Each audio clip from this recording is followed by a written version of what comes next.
All right.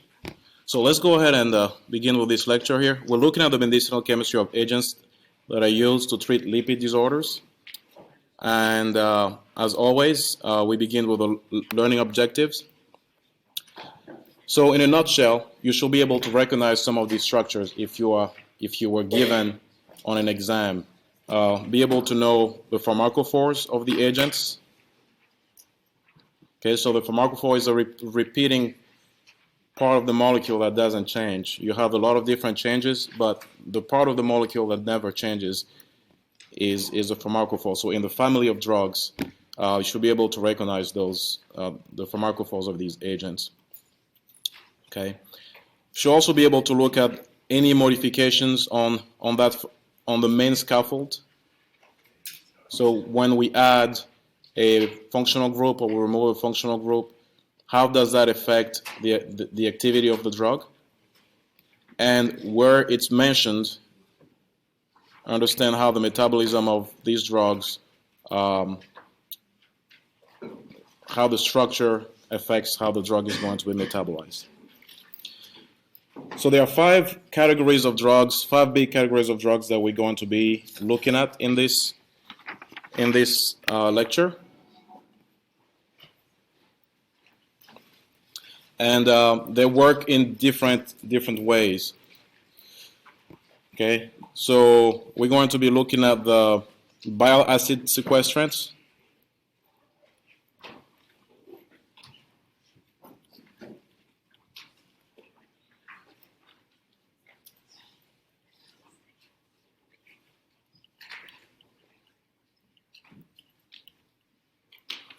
And these work by inhibiting the intestinal reabsorption of bile acid.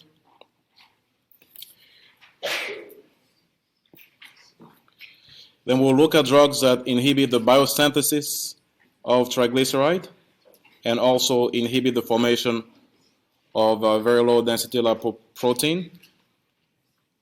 The prototype here is going to be ezetimibe. When I have weird drugs to pronounce, then I realize that English is not my first language. Stimulation of serum triglyceride cleavage. And so the drugs that stimulate serum triglyceride cleavage are the fibrates. And then finally, inhibition of de novo synthesis of cholesterol. That's the statins. HMG Coil reductase inhibitors. And just so that you know, although we'll be talking about all these other drugs, most of the structure-activity relationship that you will have to know will be coming from the statins part of the lecture. All right, so let's begin with the bile acid sequestrants.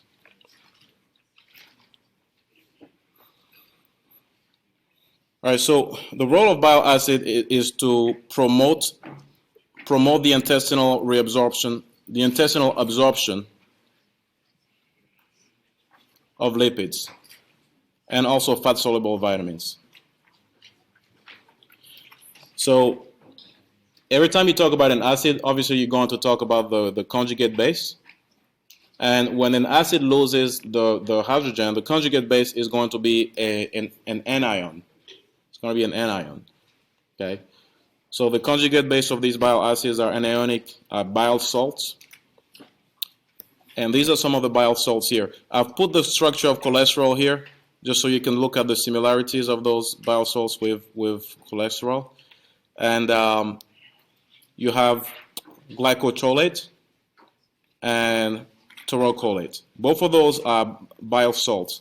And again, if you were to add in hydrogen here, you have the conjugate acid, but in this case we're dealing with the conjugate base, which are going to be anionic salts.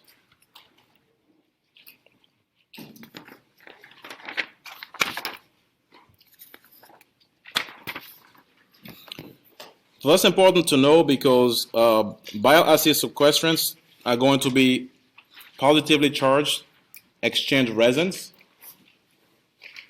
So these resins are positively charged, and they are going to strongly bind to the bile salts. Okay, they bind strongly to the bile salts. Again, when we talk about salts inside of the body, when the bile acids are converted to their to the base, they actually they form salts inside of the body with different other counter ions that could be present in the body, right? But those bile acids are going to bind very strongly to the resins, and because they bind so strongly to the resins, and the resins themselves are so big they can't be metabolized, it causes bile acid to be excreted, and so you can't absorb the bile acid. Okay, so that blank there is for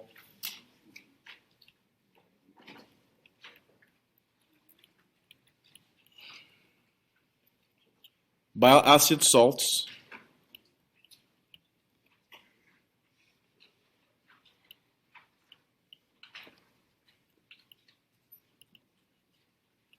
they have a higher affinity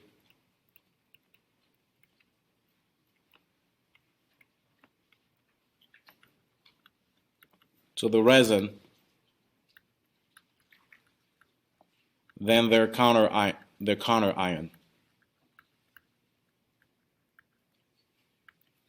Okay, and again, so if they're negatively charged in the body, you can have sodium, you can have potassium, you can have different types of ions there to form the salts with. So when they bind to when the resin bind to the salt, they form strong ionic interactions, and those strong ionic interaction causes the complex or the salt to bind together and causes bile acid and the resin to be excreted in the feces. All right, so the structure of those bile acid sequestrants is in the next page here, but cholestyramine and cholestyramine, they're both quaternary amines. They contain quaternary amines.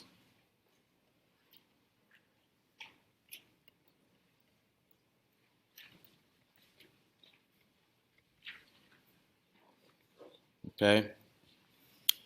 Whereas cholestyramine has both secondary and tertiary amines. Okay, both secondary and tertiary amines. And again, whether they're quaternary or secondary or tertiary amines, they all bind strongly to the bile acid salts. So these are the structures of the bile acid sequestrants that I mentioned. And again, these are resins that are taken in, but they're not absorbed. So they remain in the GI tract. Then they bind to bile acid, and then both are excreted in the feces. Okay.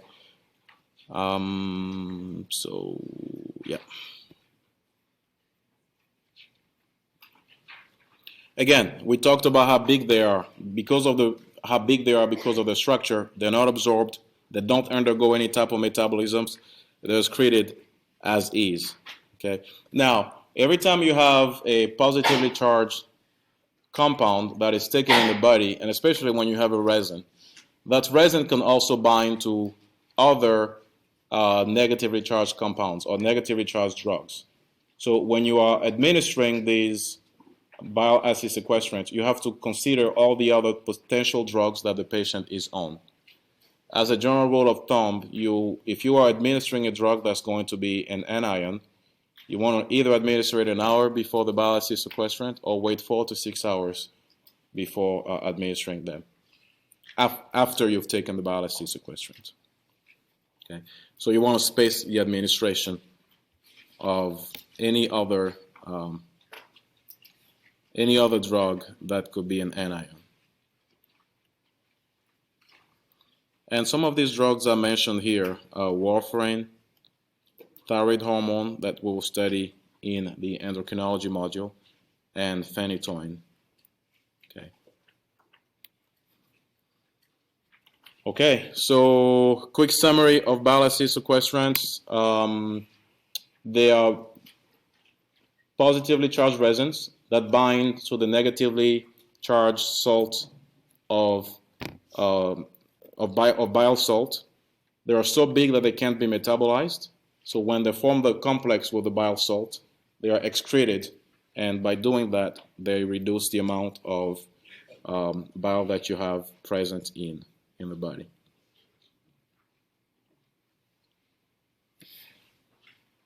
And obviously, you need to make sure that you space the administration of the drug. Okay, next drug that we're going to look at is niacin. Look at niacin. Okay, so niacin is a drug that's going to, it's a molecule that's going to stimulate a receptor that's called the Grp109a receptor. Now, this receptor is found in many different parts of the body, particularly the adipocytes, the spleen, and the macrophage. Okay, obviously the adipocyte is what we are particularly interested in the molecule for.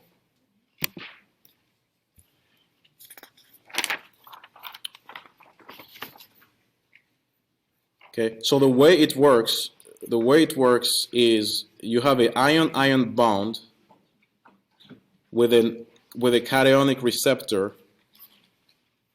of arginine. So there's an ion-ion bond with a cationic receptor arginine that's important for the activity.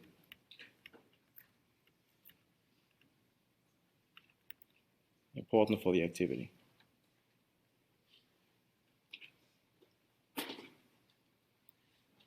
Okay.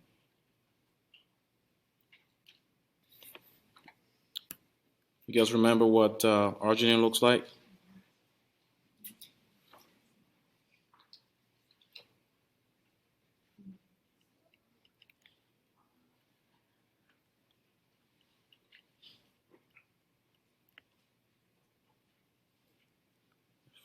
It's supposed to be another N here. Let me just make sure I get this right.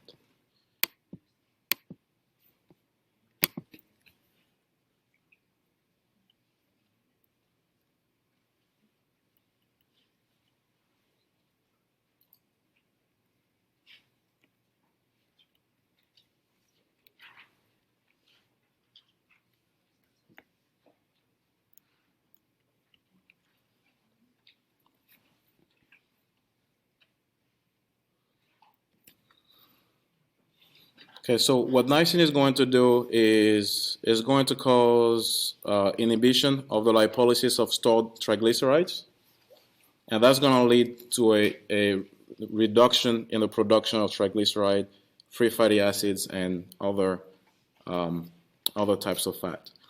Now, it's important to remember that the decrease in free fatty acid is actually transient, so it doesn't last long. Niacin also is going to reduce triglycerides by inhibiting this particular receptor here, this particular enzyme, which is the diglycerol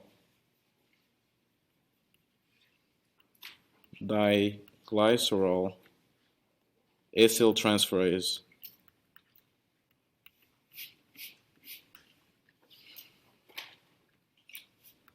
Diglycerol acyltransferase 2.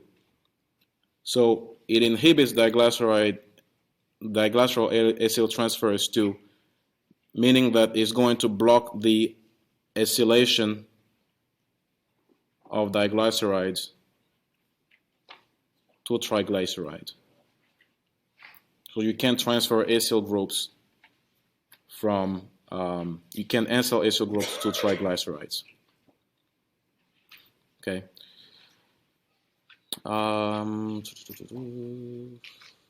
Yeah, and niacin is also going to inhibit the receptor-mediating uptake of HDL. Okay. Now, let's look at the structure-activity relationship, and just realize we don't have the structure of niacin here, so let me draw that for you.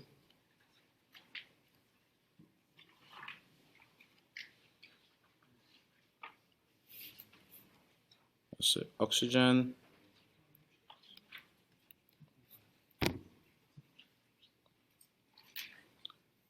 All right, so because niacin has to be anionic, okay? It's a molecule that has to be anionic.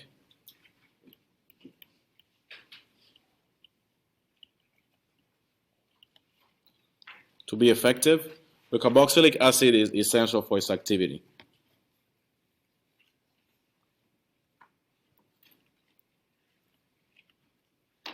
Inside of the body, you're going to have I forgot that nitrogen here. One, two. So you're gonna have niacin present in an equilibrium, and that's why the carboxylic acid is essential for activity.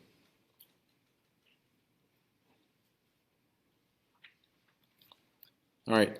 So structure-activity relationship studies have shown that really any changes made to the niacin structure will actually lead to complete inactivation of the drug.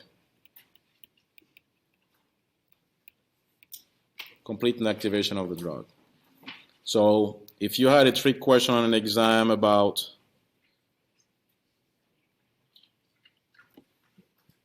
these molecules were analogs of niacins that were developed. Okay. Something like this.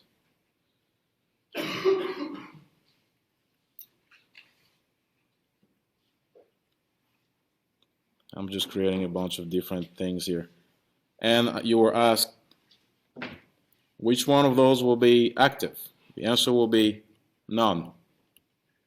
Because when you start changing small things such as removing the nitrogen, converting the carboxylic acid to an amide, and so on and so forth, you inactivate the drug.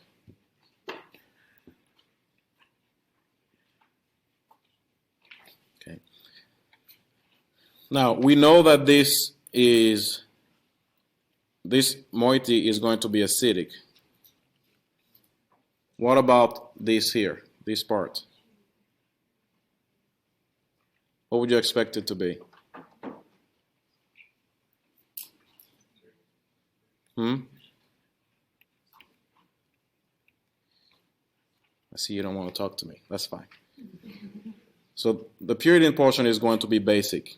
Okay, so you have a molecule that has both acidic and basic property. So niacin is what we call an amphoteric.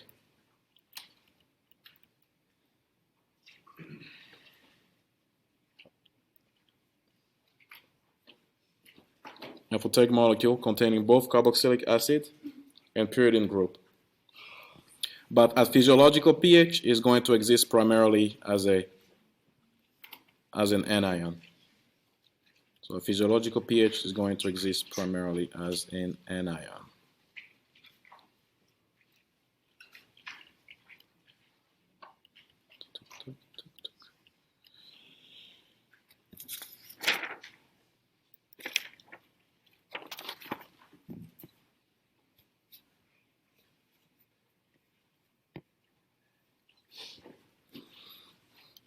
All right, so metabolism of niacin. Niacin can either be excreted in the urine unchanged, so as is. The reason why it can be excreted as is because it's fairly water soluble with both the carboxylic acid and also the pyridine ring. So that pyridine ring can actually be converted to a pyridium ion as well. But the main reason is carboxylic acid makes it fairly water soluble and can be excreted. When it is metabolized, it is conjugated with a glycine to give you an inactive nicotinic acid. Nicotinic acid, and this is the inactive metabolite of niacin.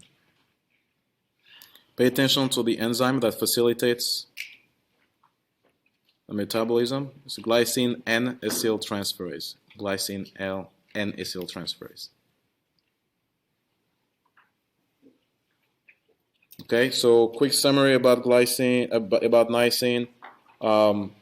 Basically, you can't change any of the parts of the molecule. You touch anything about it, you inactivate the drug.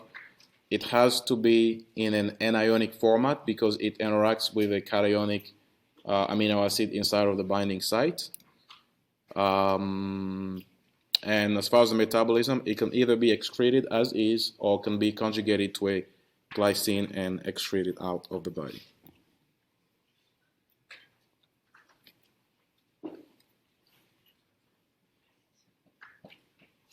It's easier for me to use the brand name for this drug here, Xeria, although I rarely use brand names.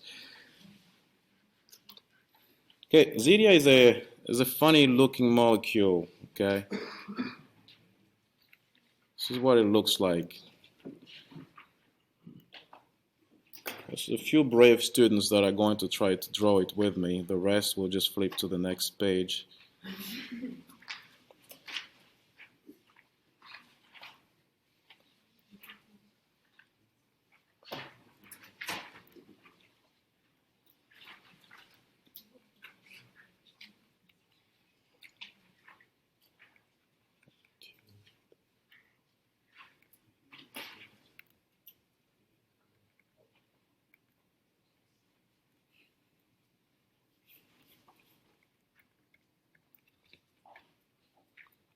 Where have you seen this structure before?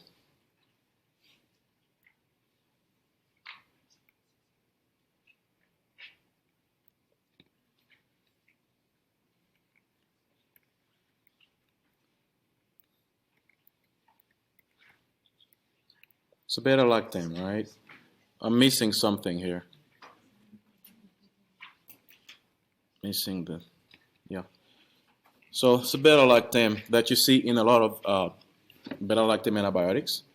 Okay, so Xeria is going to selectively block cholesterol absorption by blocking a transporting enzyme, a transporting protein. When it blocks the absorption of cholesterol in the intestinal border, it's actually going to inhibit dietary cholesterol absorption. Okay, inhibit dietary cholesterol absorption. Now, because dietary cholesterol absorption is decreased, you have a certain amount of surge. The body is going to try to synthesize more cholesterol, but again, we talked about that with clonidine, how a drug can have two different effects, right? So here you have it blocks absorption.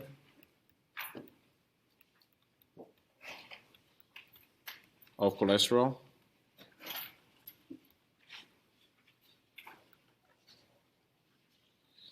And then the body is going to try to increase cholesterol biosynthesis.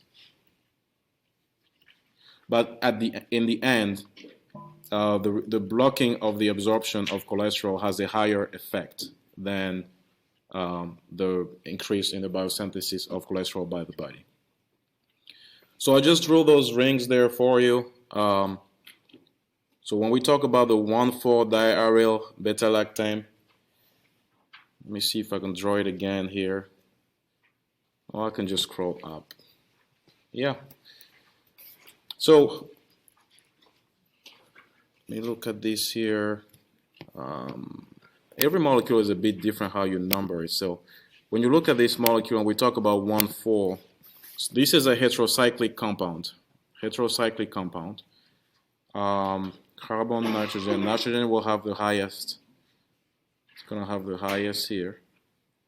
And then I believe the idea is that you're going to go here because oxygen is bigger than carbon. So this will be 2, 3, 4. So you have 1, 4, okay? It's going to be 1,4-diaryl. So 1,4 diaryl, and then you have the beta-lactam ring here. That's how the drug has its name. So the 1,4-diaryl beta-lactam structure is important to activity. Okay, it's important to activity. So if I had a question on an exam, a distractor could be, let's see if I can create a quick distractor here with this molecule here. If I remove this, it's no longer a 1,4-diaryl beta-lactam, because you need this to be a beta-lactam. You need the carbonyl group to be beta-lactam. Okay? If I was to remove, let's say, I keep the carbonyl group, but I remove the nitrogen.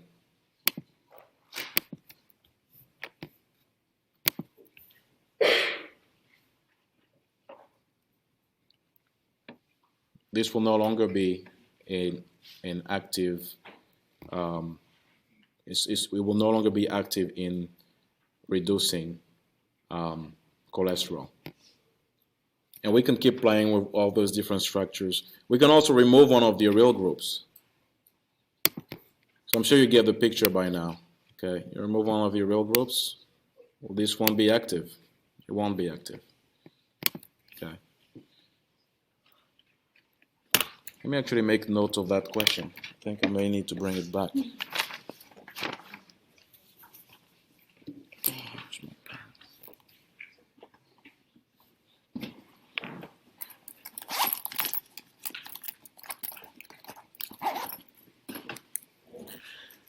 Xeria structure.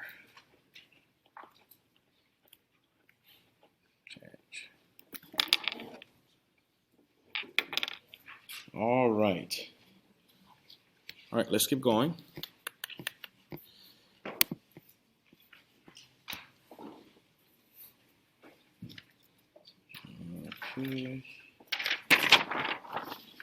Okay, so then we talk about the phenolic and alcoholic hydroxyls. They will keep the Xeria localized in the small intestine. And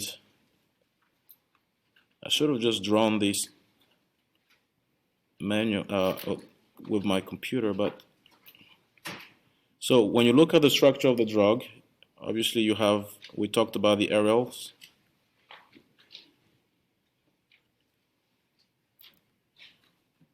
And then you have another aryl group here. 1, 2, 3, 4, 5, 6. This one has a OH. And you have 1, 2, 3, 4.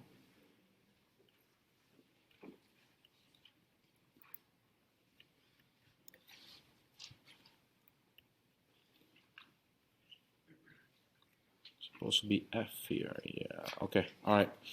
So the phenolic alcohol.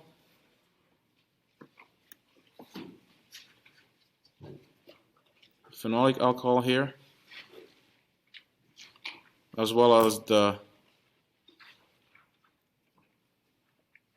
hydroxyl here for the so phenolic hydroxyl and the alcoholic hydroxyl both are going to keep Xeria localized in the small intestine. Okay. The parafluoro group that's here, this is a fluoro group, yeah. You have parafluoro groups both here and here are going to block intestinal CYP-mediated aromatic hydroxylation. This is hydroxylation.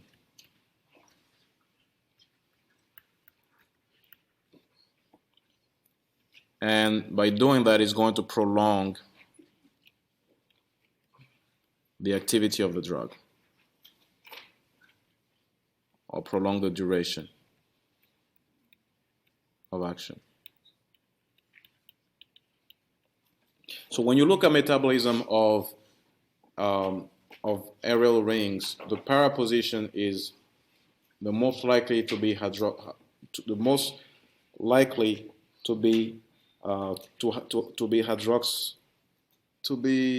you say that?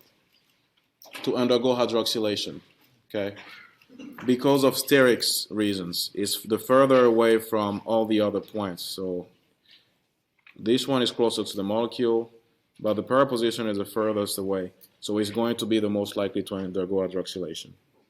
When you put a fluorine group here, you block the position where the hydroxylation would have taken place. You inhibit metabolism, and you prolong the duration of action. So Xeria is going to be primarily, predominantly an ionized at intestinal pH. It's going to be predominantly an ionized at intestinal pH. And the phenolic hydroxyl has a pK of 9.72. 9.72. What's the pH in the intestine?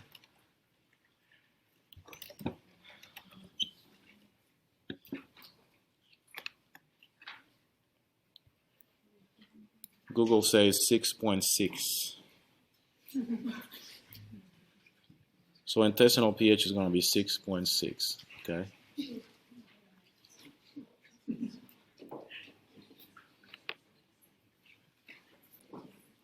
Now, both the drug and its metabolite are highly protein bound. Both the drug and its metabolite are highly protein bound. Okay. Now, you see here that I mentioned that both the drug and its active metabolite, because one of the metabolites of Xeria is actually active, and it's the glucuronidated compound. Okay, so the glucuronidated compound is actually active. So it's a major metabolite, and it's protein bound.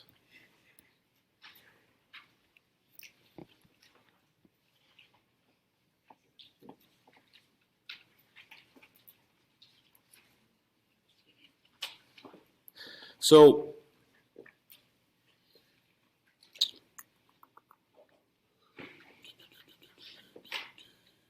when you look at this structure here, you realize that the biggest difference between Xeria and its inactive metabolite is simply the removal of the hydroxyl group, I guess the oxidation of this position here. So you go from a hydroxyl to a ketone here, from an alcohol to a ketone.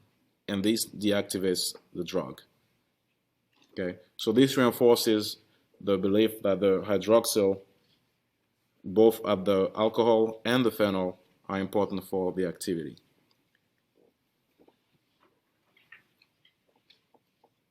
All right, so now we're going to deal with the phenoxy butyric acids. So when I was a student in pharmacy school, I always assumed that the fibrates were some kind of fiber that we gave people, and it wasn't until I looked up the structure of these drugs that I realized the name fibrate, actually the common name fibrate, it comes from the chemical name, which is phenoxy isobutyrate. Phenoxy isobutyrate, and so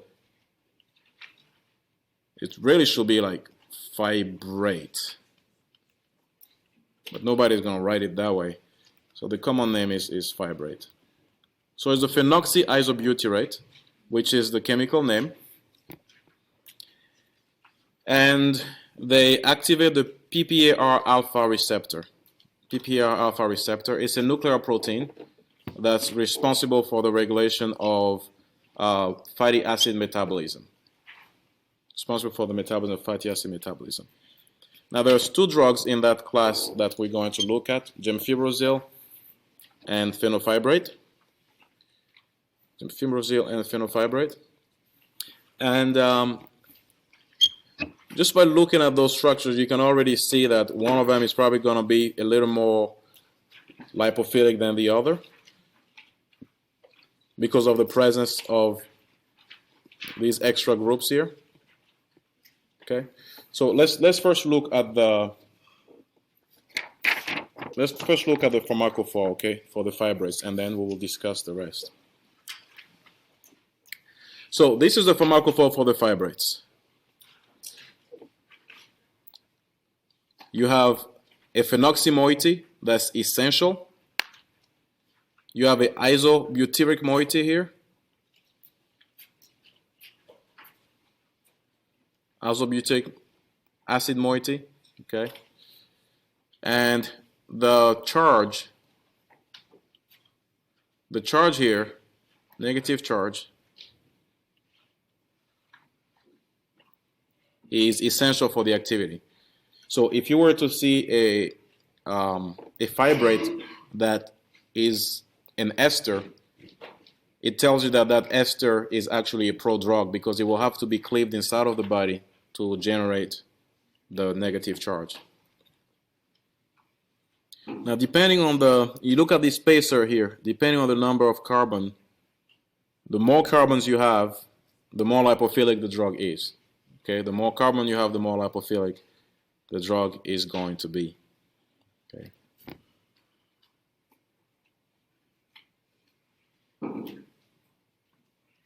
Okay. All right. So the pharmacophile of the drug, the blank that you have there, it's the Phenoxy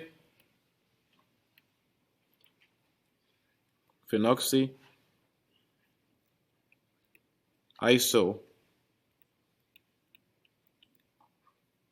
butyric acid. Phenoxy isobutyric acid.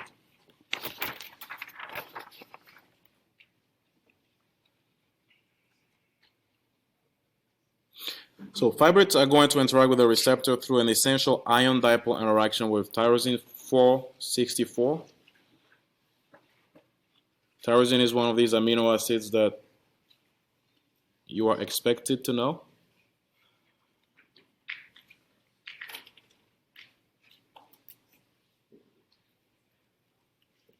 As a pharmacist, you're expected to know a lot of things. The pharmacist is really the community psychologists. You know, the guy that does free therapy for the whole neighborhood. If anything is wrong, you call your pharmacist. You don't need to schedule an appointment. You can just call. I tried to call a lawyer. Did I tell you guys that one time? I tried to call a lawyer one time, and there was a fee of $250 for even getting the guy on the phone. And I thought to myself, what am I doing with my life? I have patients that call me for anything, any reasons. It doesn't even have to be drug therapy related. $250 just to talk to a lawyer. Anyways, so tyrosine is going to interact with the fibrates through an ion dipole type of interaction. And then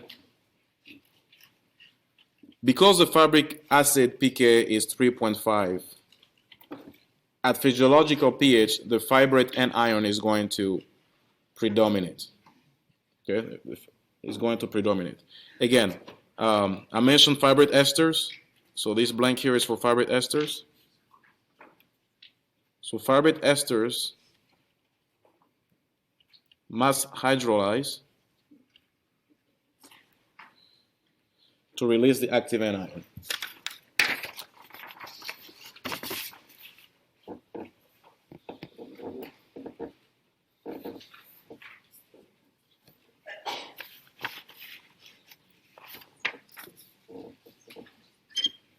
All right, so to continue the conversation here, I'm going to redraw this molecule. It's going to make it easier for me to make certain points.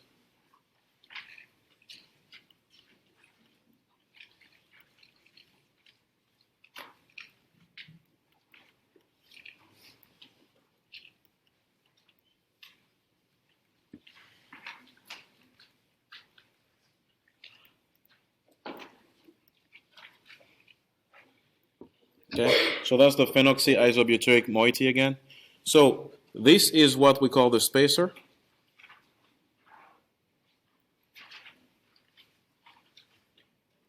Okay, so this spacer can be up to 3 carbons, and it's in between the isobutyrate and the aryl oxy group. This is the aryl oxy group here. Now again, the more carbons you have there, the more lipophilic the drug is going to be. The more lipophilic it's going to be, the more likely it's going to be absorbed in the gastrointestinal tract, and the more likely you're going to have hepatic membrane penetration as well. So the more carbons you have, the more lipophilicity. The more lipophilicity, the more gastrointestinal absorption and hepatic membrane penetration. Now, so the two fibrates on the market are really lipophilic. They're lipophilic, but when you compare them, the spacer group in the case of gemfibrozil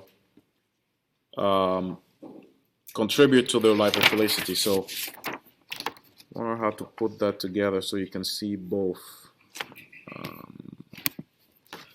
So in the case of gemfibrozil, if you remember the structure, you have CS3, CS3, CS2,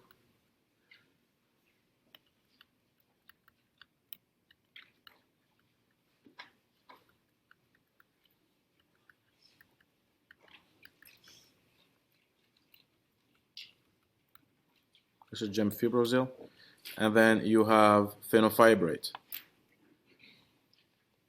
Now, looking at those two structures, I'm sure you can tell that fenofibrate is the one that's the most lipophilic.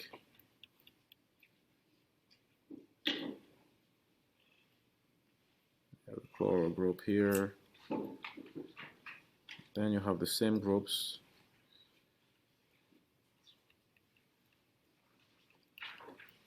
CS3.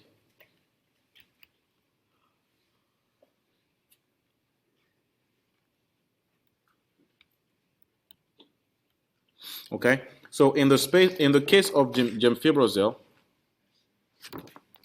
the spacer group, okay, this group here, the N-propyl, the propyl group here,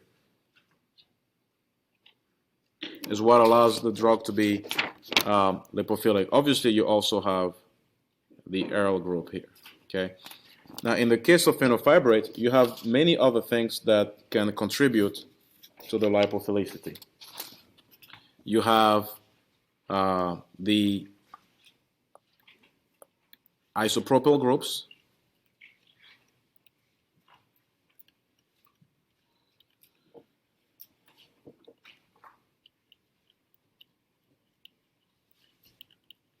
Of the carboxylate ester.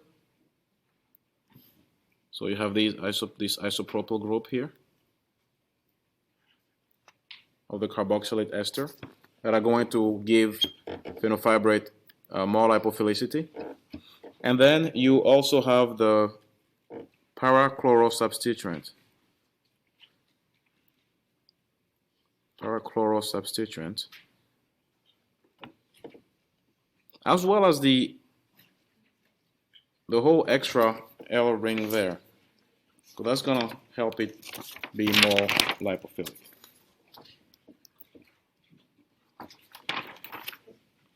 Okay, you guys want to take a 5 minutes break, or you want to keep going and early? All right, it's that bad, huh? All right, let me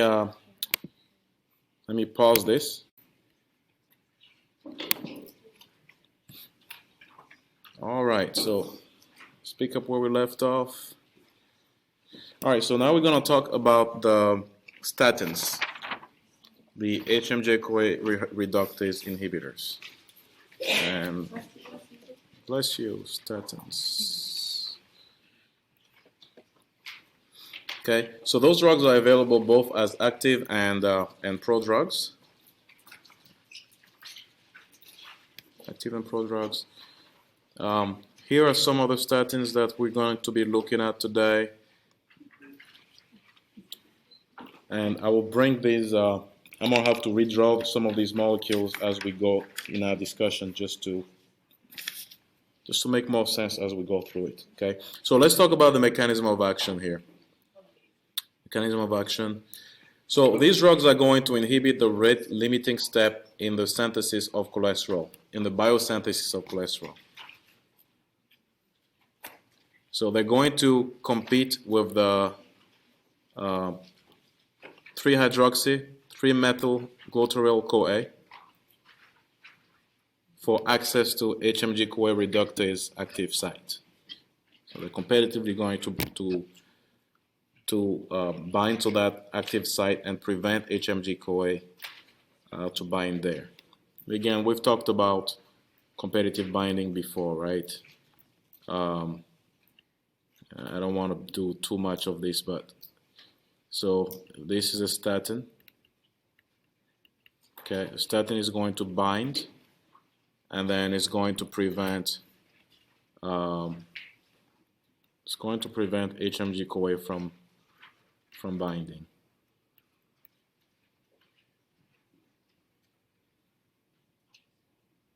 Yeah.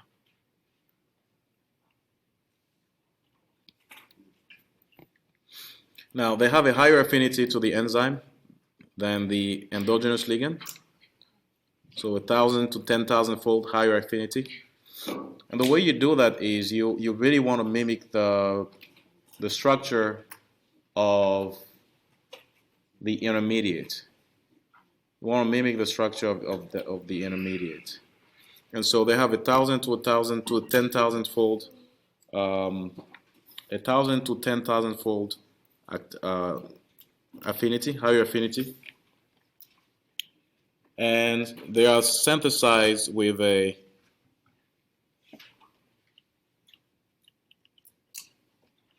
dihydroxy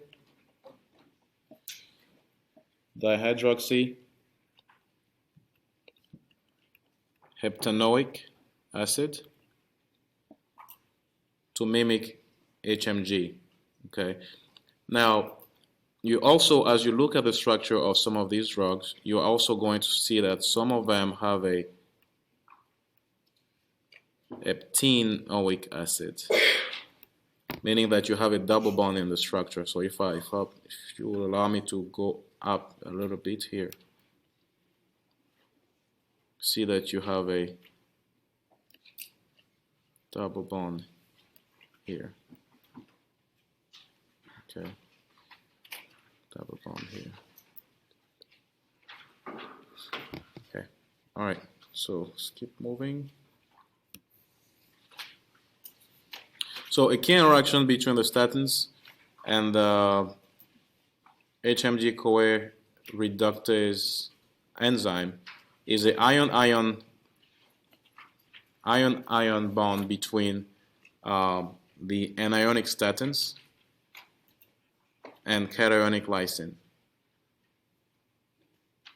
Let me quickly draw here the structure of lysine. And by the way, if I ever see you in the hallway and I don't say hi to you, it's not because I'm mean or something. There's a lot of you guys. And so I'm not ignoring you. I'm just assuming that you may not want to say hi to me.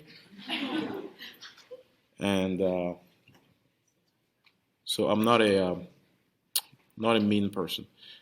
I'm just saying that because I walked past a student today, and then after I walked past the student, I remember, oh, I had her like 2 years ago. She's probably thinking yeah, whatever. Random thoughts. Okay, so this is lysine. Okay.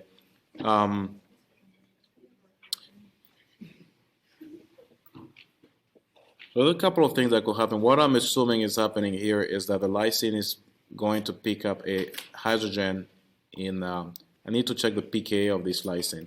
But in order for this to become a cationic lysine, I'm assuming that you're going to pick up an extra hydrogen and have this positively charged. Okay. All right. So the rest of the molecule is going to bind to appropriate binding sites and driven by the structure. So let's look at the structure-activity relationship here. All right, so there's a lot of stuff in the structure-activity relationship, so don't get lost, okay? So due to the presence of the lysine 735, the statins must be anionic to effectively bind to the target, okay? The dihydroxy heptanoic or dihydroxy heptanoic acid is essential for activity. Essential for activity. When you look at the stereocenters, so dihydroxy, so let's just take a look at this quickly. Dihydroxy, you have hydroxy here, you have hydroxy here. So you have dihydroxyheptanoic acid, okay? 1, 2, 3, 4, 5, 6, 7. 1, 2, 3, 4, 5, 6, 7. With 2 hydroxy here. The acid gets its name from the carboxylic acid. The dihydroxy because of the hydroxyl group at 5 and 3 position. Okay, and then you have these 7 carbons here, giving it the name of dihydroxyheptanoic acid. So when we look at the chiral centers, the carbon that's closer to the carboxylic acid requires the R configuration. Carbon that's closer to carboxylic acid requires the R configuration. So this carbon here, closer to the carboxylic acid,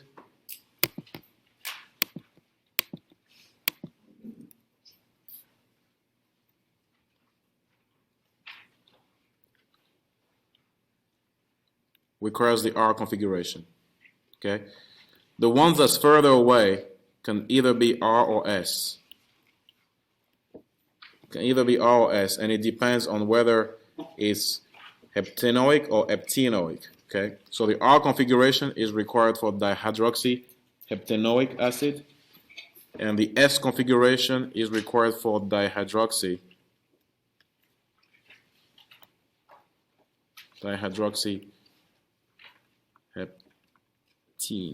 acid. So when you have where you have the double bond.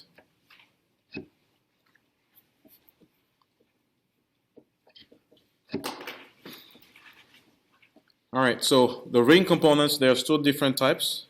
Naturally occurring statins have the 2' 6' dimethyl hexahydronaphthalene ring. That's going to be substituted with a methyl butyrate ester at the C8' position. Now this means absolutely nothing to you right now. Might as well be speaking a different language, right?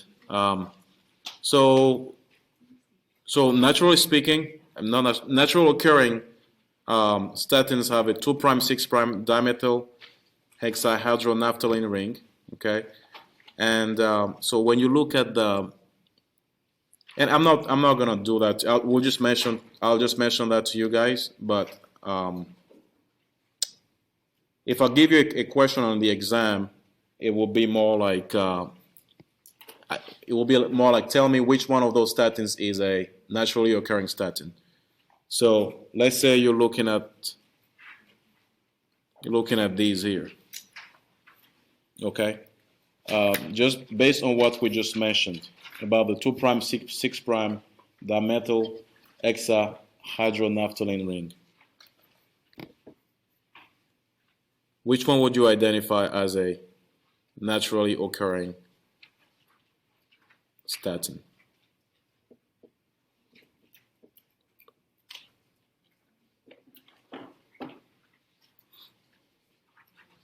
It's not a fair question.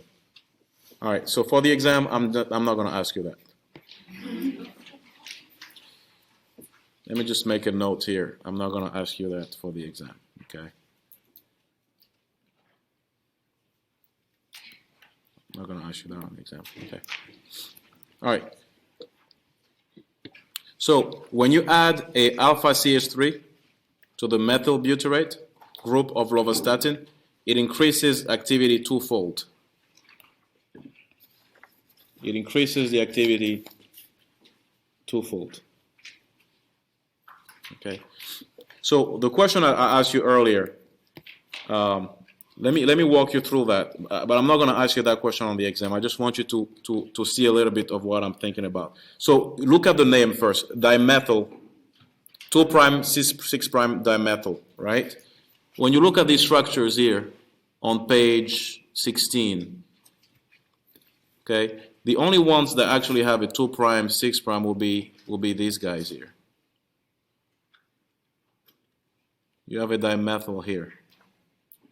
Okay, and I haven't studied the nomenclature of these, but just the way it's written, here's what I'm assuming, that this is the 1 prime, this is going to be the 2 prime, it's going to be the 3 prime, and I think they actually do number this as 4 prime, 5 prime, and 6 prime. So this will be the 2 prime, 6 prime dimethyl. Okay, 2 prime, 6 prime dimethyl.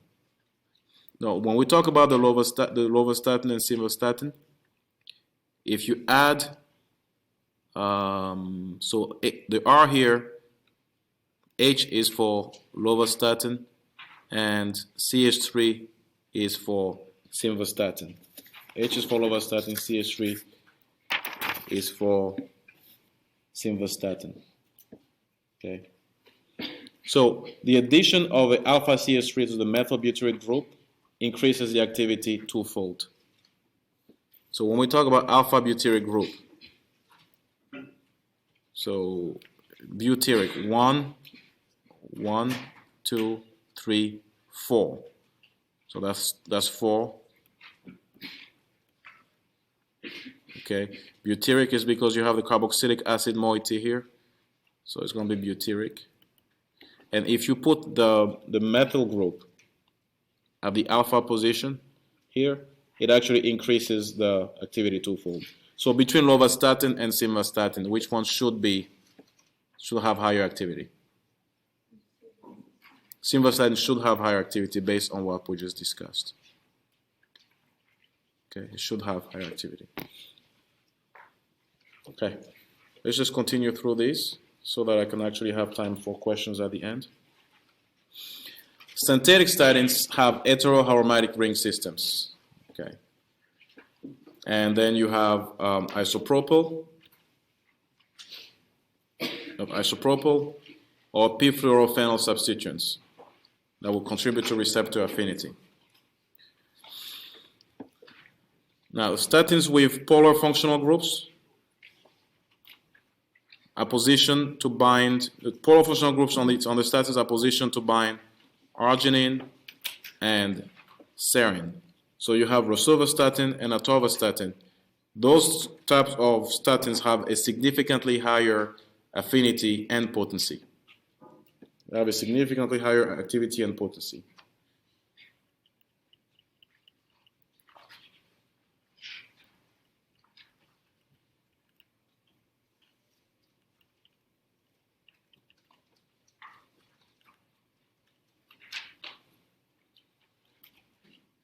This is NH2 here.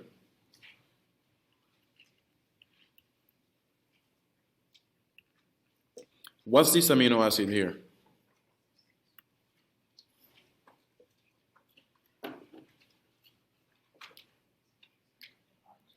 Yes, arginine. I will give you bonus points if it was legal, but I can't. Arginine. And what's the name of this group? Good. It's going to be important for you to know that. Okay. Now the other amino acid that is interacting with is serine.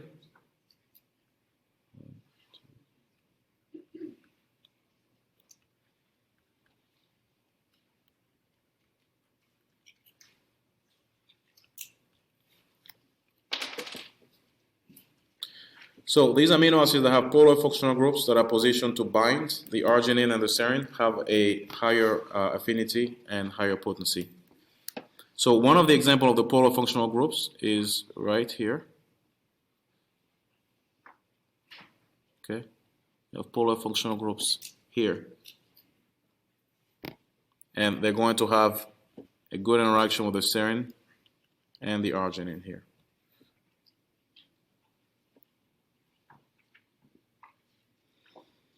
Now, when you have polar functional groups that are forced to interact with lipophilic residues, then that's going to reduce the activity and the potency, and you see that in pravastatin. So some of the statins are actually designed as prodrugs. We've mentioned that they needed to have an anion to be active, and a lot of the statins that you've looked at have a closed ring. They require hydrolysis to release the anionic portion here. Okay. These inactive drugs, you have Lovastatin is one of them. Simvastatin is another one of them. So the carboxylate anion has to be released before they can exert their action. Okay. Most statins can be glucuronidated at the carboxylic acid. Most of them can be glucuronidated at the carboxylic acid. Pitavastatin is one that's actually able to revert to a lactone. So the lactone is the closed ring ester. So it can revert back to a lactone and regenerate the active drug. Okay. So reversible electronization has been seen, meaning it's closed ring, it opens, and then it goes back to a closed ring. So that's a reversible electronization. It can occur with most statins, but it's been demonstrated with atorvastatin, simvastatin, and pitavastatin.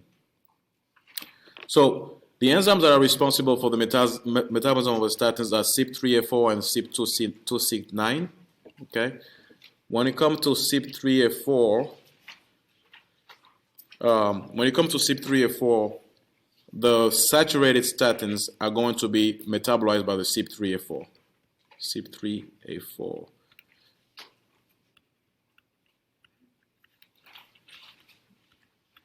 So it's the statins that don't have a double bond. It's the heptanoic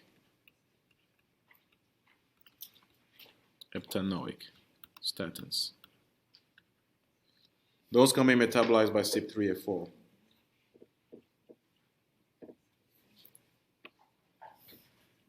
So you look at the structure here, there's no double bond here. The one that's the exception is pravastatin. Okay, the one that's the exception is pravastatin. Pravastatin is actually going to be metabolized in the gut to a less active metabolite. Unsaturated statins are going to be metabolized by CYP2C9. Unsaturated statins are going to be metabolized by CYP2C9. Easy question will be to draw 4 different statins and ask you which one of those is metabolized by CYP3A4. The goal will be for you to recognize which one has a double bond, which doesn't have a double bond. Once you identify that, then you can answer that question. Okay, almost there.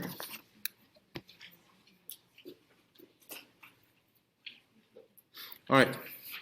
So I've listed here some of the metabolites of these drugs. The main goal here is to show you that when they have a double bond, they're metabolized by CYP2C9. So rosuvastatin, pitavastatin, and frovastatin. Okay. I will not ask you about which one of the metabolite is active or inactive.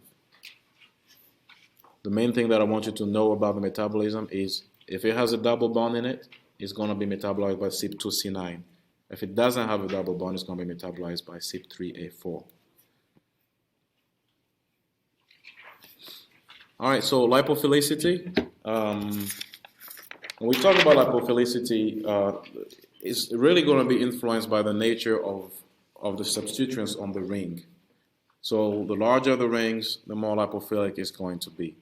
So the lipophilic statins include, and I didn't rank them in any particular order, but pravastatin, pitavastatin, atorvastatin, lovastatin, and simvastatin.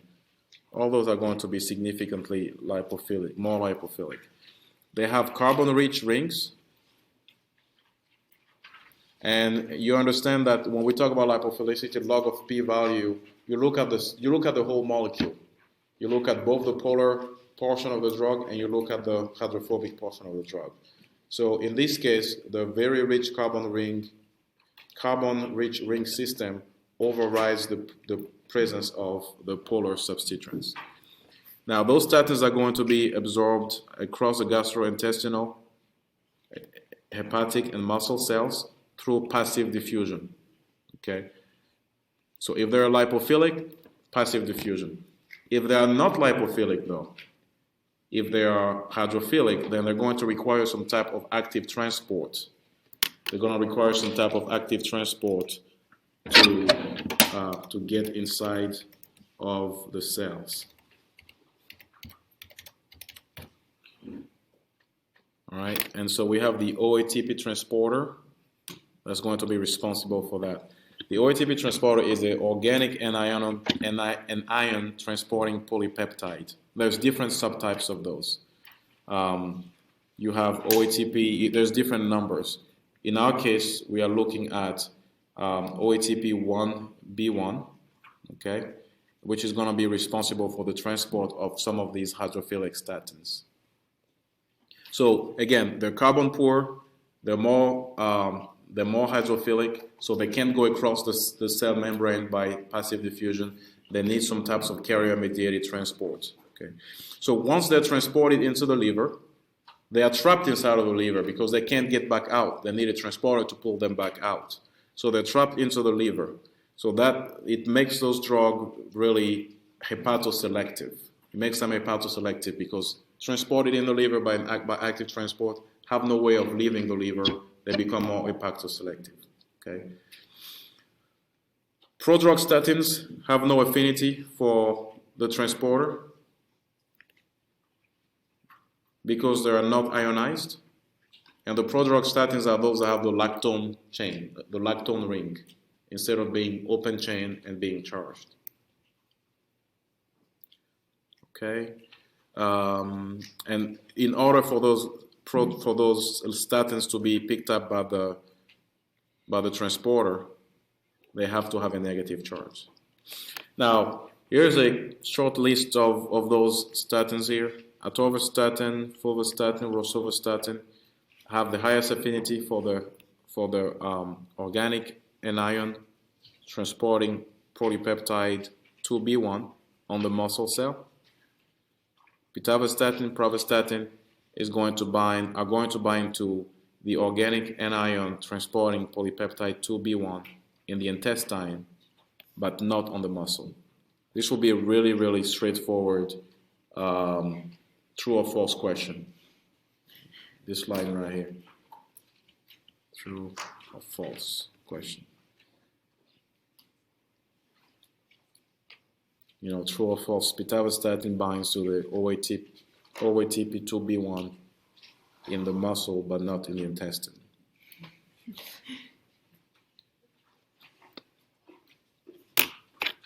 To make a note myself. True or false, pitavastatin.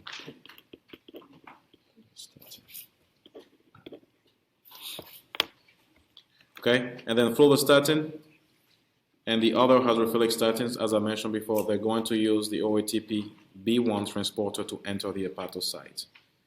And this is how they will be hepatoselective. Because they are trapped and they can't get back out. All right, this concludes the lecture today. I will stick around to ask questions if you guys have questions. If not, I will leave. All right, thank you so much.